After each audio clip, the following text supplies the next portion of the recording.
Hi, and welcome to the Spring 2022 update on our National Parks Accessibility Project. If you're new to our project, I encourage you to check out some of our earlier videos on our YouTube channel to learn more about the work we are doing and some of the background information on this project. This update is being provided asynchronously in order to allow for a more accessible presentation, including captions, ASL translation, and click sounds between slide transitions. We will also have available copies of the presentation notes, as well as the PowerPoint file with image descriptions. So please do not hesitate to reach out if you have any questions or concerns or require additional resources to access this material. In the next few weeks, we will be holding virtual drop-in sessions where members of the research team will be online and available to chat or answer questions. And we will start with a quick round of introductions. So, hi, I'm Allison. I'm a research analyst on the team, and I have a background in public policy development and disability research. Ziad? Hi, I'm Ziad, a research analyst on the team, and I'm excited to share with you some of the updates about the park's accessibility matrix. Librarian at Wilfrid Laurier University and leading the review of the academic literature, or what's formally called the scoping review. Neha? Hi, I'm Neha. I'm a physical therapist from India and a researcher in Canada. Currently, I'm working on a doctorate that does research team at Toronto Rehab as a postdoctoral fellow. And as part of my role, I'm reviewing social media resources for the Park Accessibility Project. Thanks. And Richa? Hi, my name is Richa. Presently, I'm a postdoctoral fellow at the University of Alberta, Edmonton, with Professor Hussein Rouhani, who is also a co-investigator on this project. My background is in biomedical engineering, and my current research interests include the development of assistive technologies, neuromuscular control, and artificial intelligence-based control techniques. For this project, I'll be developing a machine learning algorithm for the relevant literature on park accessibility. Wonderful. Thank you, everyone.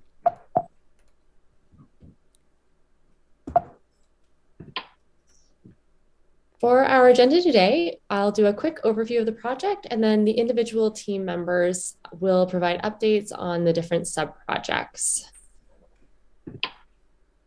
So the primary objective of this project is to make recommendations to Parks Canada for improving accessibility at our national parks. These recommendations will be made to Accessibility Standards Canada and the Outdoor Spaces Technical Committee in order to help establish guidelines and standards for our national park access. Currently, this is a 2-year project ending in March 2023. And here, as a reminder, these are the major sub-projects that are helping to inform the recommendations that we will be making and will be explained in our updates.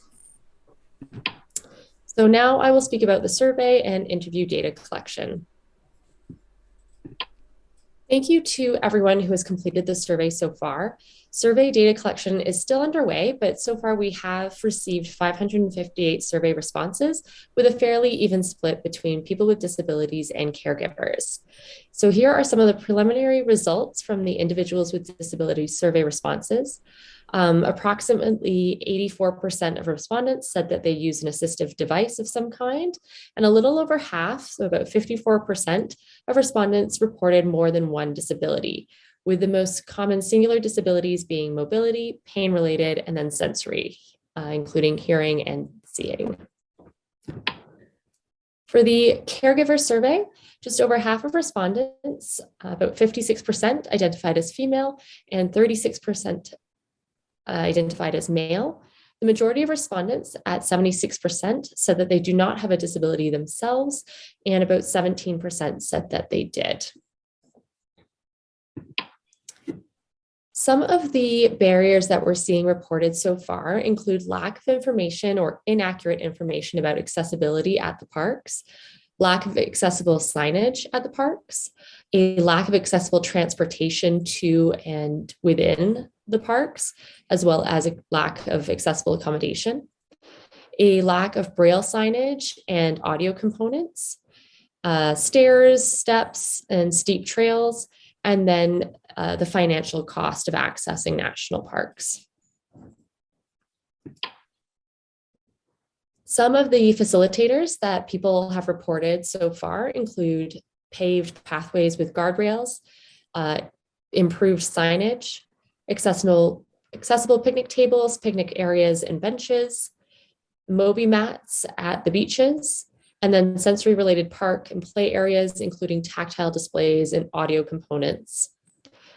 We also asked respondents about assistive devices, and of the responses so far, approximately 2/3 of respondents said that they would be interested in using specialized adaptive equipment if it was made available at the parks.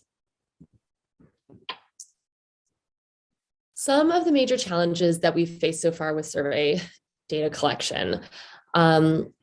Primarily, we have limited outreach to online, and probably as a result of this, we have had some spam and bot attacks to the survey. We've been making amendments to put more security checks in place to ensure that the responses we receive are authentic. And we've currently paused e-gift card distribution. We want to switch to mailing out physical gift cards that would only be issued to Canadian residential addresses. We're optimistic that these changes that we're putting in place will kind of reduce those spam attacks. We have also put in the ethics approval request to begin the interview portion of this project. We are aiming to interview 50 people in total, including some of the survey participants and then new participants who specifically have not visited a park because the barriers to access are just too high. So we'll be asking questions about barriers and facilitators to access, as well as equivalent experience opportunities. That research, that ethics request is currently in place, and we're waiting to hear back. Our timeline for surveys and interviews is to complete the data collection by fall 2020. And then I'll hand it over to Mark to talk about the scoping review. Okay, next slide, please, Allison. Thanks. Okay, our scoping review has limited itself to the academic literature, in particular journal articles, conference proceedings, and dissertations. And so this will give us a state of the literature up to 2022. Our review is searching for overlapping concepts. The first two are national parks and disabilities, and these concepts have been encoded as search strings that are given to the academic databases. The third and fourth categories are outdoor activities, as well as barriers and facilitators, but these will be looked in for the articles by the review team. Next slide, please. This slide is impossible to read, but it shows how concepts are translated into search strings. It has about 1,500 words related to national parks or disability, each served with the word "or" over 500 times, and some otherwise specialized syntax. Next slide, please. Our search strategy has been peer-reviewed by the University of Toronto Mississauga librarian, Joanna Zermack. We have searched 18 databases, finding about 2,400 results. Our team is now reviewing the abstracts and titles of these articles, and we have lots of discussion about what items should be included when we review, and we have met a 75% agreement threshold, and we will be using this software Covidence during this phase to help determine which ones to include. Next slide, please. So currently, as I mentioned, we have to finish the title and abstract screening to see which of those articles meet our criteria. Then we will review full text of articles to see if they actually meet our criteria. So we're continuing to filter down. Once we have our final set of articles, we will extract information from them in what's called the data extraction phase. We've piloted our data extraction protocol and have 4 broad categories: basic publication information, information about the park, information about the disabilities being considered, and information about the park activity considered, as well as barriers or facilitators. And something we need to develop a bit more is the schema that categorizes how studies involve the authority of people with disabilities. For example, were people involved as investigators in the study, as participants in the study, or perhaps well-established guidelines were being drawn on. Thank you. Thank you, Mark. And Neha? Thank you. So apart from the academic scoping review Mark and our team is working on, we are conducting a scoping review of YouTube videos to extract information on barriers and facilitators for park accessibility. Next slide, please. In methods, with respect to the search strategy, we have completed our video search in about 10 weeks. To ensure that we use the best search strategy and to avoid missing any important videos, we are using two platforms to find the YouTube videos relevant to our project. Firstly, we are searching the videos from the YouTube website in the incognito mode. Secondly, we are using YouTube Data Application Programming Interface, that's API, as this platform provides an option to search so that we can retrieve a search request, which is analogous to the search performed by a user on the YouTube website. For the initial screening, the keywords were searched in different combinations in the video title. Finally, we have now ended our video search with 29 search strings in total. In this slide, I have listed a few examples of search strings used in our project. These are barriers in accessibility and national parks or tribal parks or provincial parks, barriers or accessibility and parks Canada, facilitators and accessibility and national parks or tribal parks or provincial parks, disability and accessibility and trail and parks. Next slide, please. Thank you. So primarily, we are using two broad categories of videos in this project. These include videos where people with disability share their lived experience for park accessibility, as presented in the first screenshot.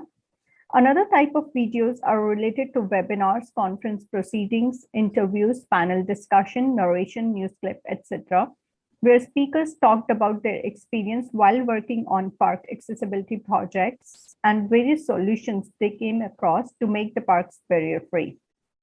Second screenshot presented in this slide is from the webinar, and the last one is from a news clip. Next slide, please. We have excluded the videos if they were not related with park accessibility, such as barriers or facilitators, not in English, an entertainment video, for example, music only, not of good quality, videos with no voice, no transcription, or no description. Next slide, please. Thank you. So this figure presents how the four-step process is followed to screen the videos from both the platforms, that is YouTube Incognito Browser and YouTube Data API. As a first step, the videos were selected if there were at least two keywords or related images in the video title. The variable number of videos were identified, while search strings were used with and without quotation on both the platforms. Step 2 was conducted for cross-checking the videos with related images. In this case, videos were included if there were at least two keywords in the description or transcript. Step 3 was conducted for the final screening of all the included videos. In this step, video description and transcript were reviewed for the first and mid 60 seconds, and if needed, the video and transcript were skimmed for 2 to 3 minutes. The videos were included if we were able to identify at least one barrier or facilitator. As part of step 4, we are currently reviewing all the included videos for data extraction. In terms of numbers, we started with approximately 19,000 videos as part of step 1, and we have ended up extracting data from 317 videos as part of step 4. Throughout the 4-step screening process, 2 independent reviewers reviewed and analyzed all the videos for eligibility and content, and any discrepancies were resolved by discussion with a third reviewer for consensus. Next slide, please. For data extraction, we are extracting the following info from each video, such as video number, website, channel, title, video length, date of data extraction, month, year of video upload, number of views, transcript, description present or absent, state or country it belongs, speaker, type of video, short description, details on data extraction in terms of barriers or facilitators, any reflective notes. Next slide, please. And this is how our data extraction sheet looks like. Next slide, please. As part of our current work, we are working towards completing our manual data extraction on this Excel sheet, which I've just presented by April 26. And then we will be conducting thematic coding using NVivo as our next step. Our final goal in this project is to write a manuscript draft and a report. Thank you. Thank you. And now I'll turn it over to Richa for the machine learning. Thank you. We have been working on the development of machine learning algorithm for a relevant literature survey. Next slide, please. The prime objective of this algorithm is to explore the literature or articles available on park accessibility, and we will also find out the relevant keywords that are commonly used in the context of park accessibility. In the end, we will be able to provide a web application to address the needs of the users. Moving on to the next slide. This slide illustrates the flowchart for developing the machine learning algorithm. First of all, we will download or collect all the relevant article data related to park accessibility from different websites. Then the pre-processing or cleaning of this data will be carried out to extract the useful information from this. After that, we will identify the keywords or queries related to park accessibility.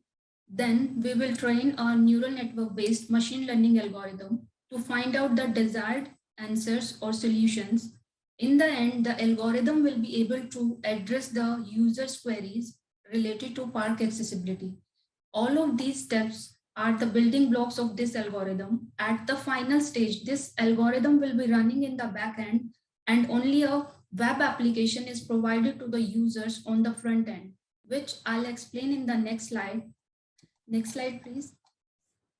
Now, this slide shows the workflow diagram of this approach. The processing and execution of the machine learning algorithm will be running in the backend that we have already discussed in the previous slide.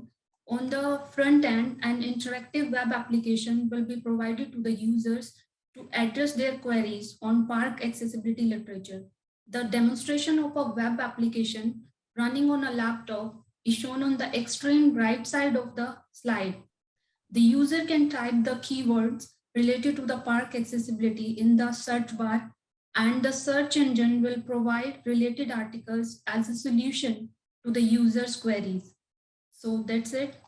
Over to you, Alison. Thank you. And now I realize that I forgot to introduce Yashoda during our introductory period. So I will allow her to introduce herself and then tell us all about the conference. Hi, my name is Yashoda and I am a PhD student in the Rehabilitation Science. Hi, my name is Yashoda and I am a PhD student in the Rehabilitation Sciences Institute at the University of Toronto, and I'm also a research assistant in Dr. Datta's lab.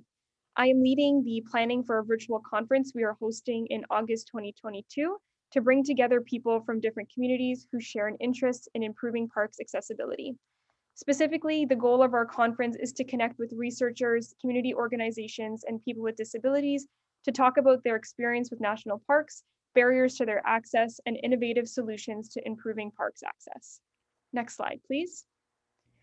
The conference will be held over the course of 3 days between August 23rd to 25th. Each day is going to have a specific theme in which researchers, organizations, and people with disabilities can contribute to. We are also planning a variety of talks, including poster sessions, panel discussions, and longer individual talks. Next slide. So as I previously mentioned, there are 3 major themes then for this conference. The first theme is, what does parks accessibility mean to you, and why is park accessibility important? The second theme is, what are the major barriers that impact national park accessibility for people with disabilities? And the third theme is, what are innovative solutions to improve park accessibility for people with disabilities? Next slide. Here is a quick look at our timeline. So we will begin marketing the event next week, and over the course of the next few months, we are going to continue updating our conference website, where we will be hosting the event and organizing the event. And then in August is when the event will actually be. Next slide, please. As briefly mentioned, we are currently in the process of building a brand new conference website to begin registration, collect speaker application information, and to host the physical event. Over the course of the next few slides, you will see the screenshots of the first draft of our new website. Next slide.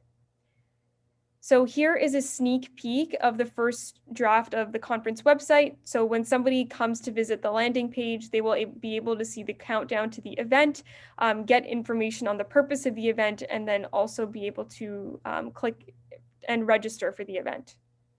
Next slide. As mentioned before, attendees will be able to register for the event through here.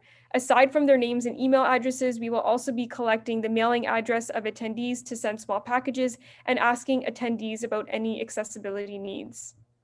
Next slide.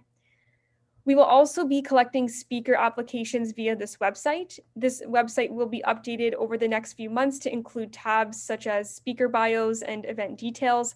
We are hosting the event through Zoom, which we are hoping to embed directly into the website. Next slide. The goals of the conference website are to assist with registration, gather speaker applications, update attendees on the conference progress, and to host the main event. Next slide.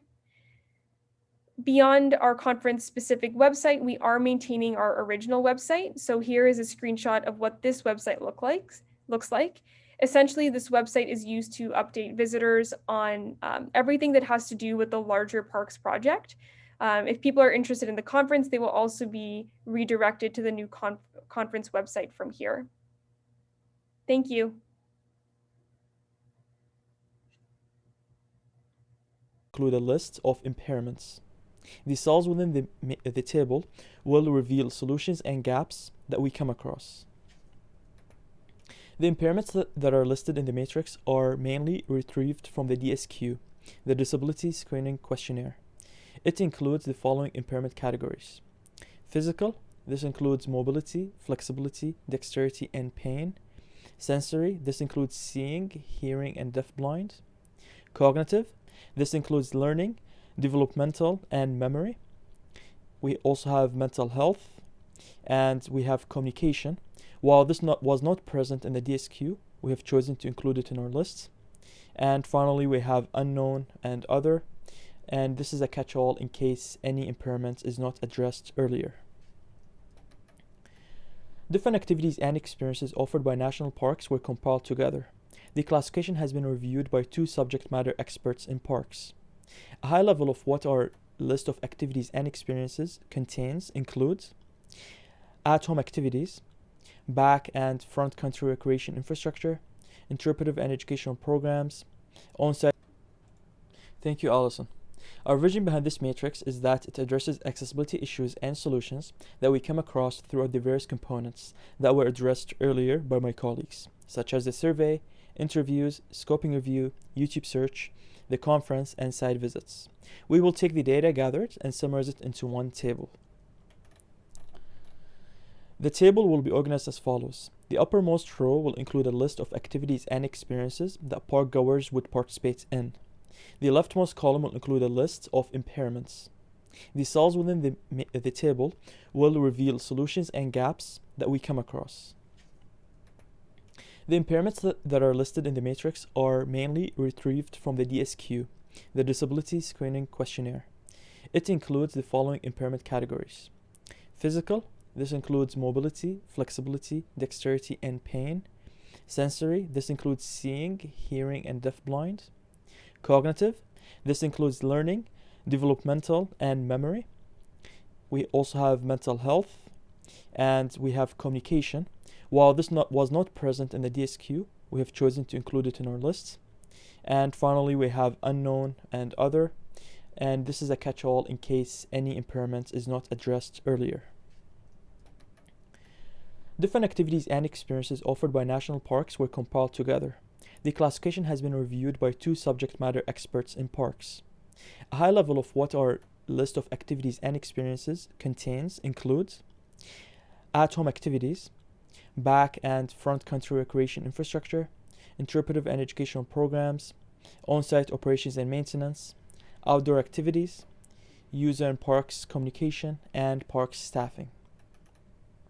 We continue to learn about new solutions all the time, so I thought that I would share a sample of solutions right now.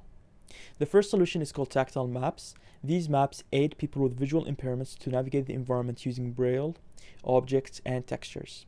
The next solution is communication boards. Users simply gesture to the images on the boards to communicate with others. Individuals who are nonverbal and people who have learning disabilities can benefit from these boards. The last one is Access Tracks Mats. It is a portable, foldable pathway for accessibility over outdoor terrain. It is great for wheelchair users as well as parents who are rolling strollers around. So these solutions are a part of a bigger list of solutions. We call it the Accessibility Solutions Catalog. As for next steps, as soon as we extract the data from scoping review, YouTube search, conference, surveys, and the interviews, then the matrix will be populated with that information. Back to you, Allison. Wonderful, thank you. And that concludes our presentation for today. We would very much love to hear any feedback you have for us, any thoughts or feelings about the research we're doing, and any questions. There are 3 ways to provide feedback. You can email us at allison.whiting@uhn.ca with your feedback, and it will be shared with the team. You can set up a time to chat to a research member on the phone, or you can attend a drop-in session where members of the research team will be online and available to chat or answer questions. And finally, we just want to give a heartfelt thank you. Our stakeholders play a crucial role in this research, and your feedback will help ensure that the recommendations and improvements we put forward will have a meaningful impact on making national parks more accessible. Thank you.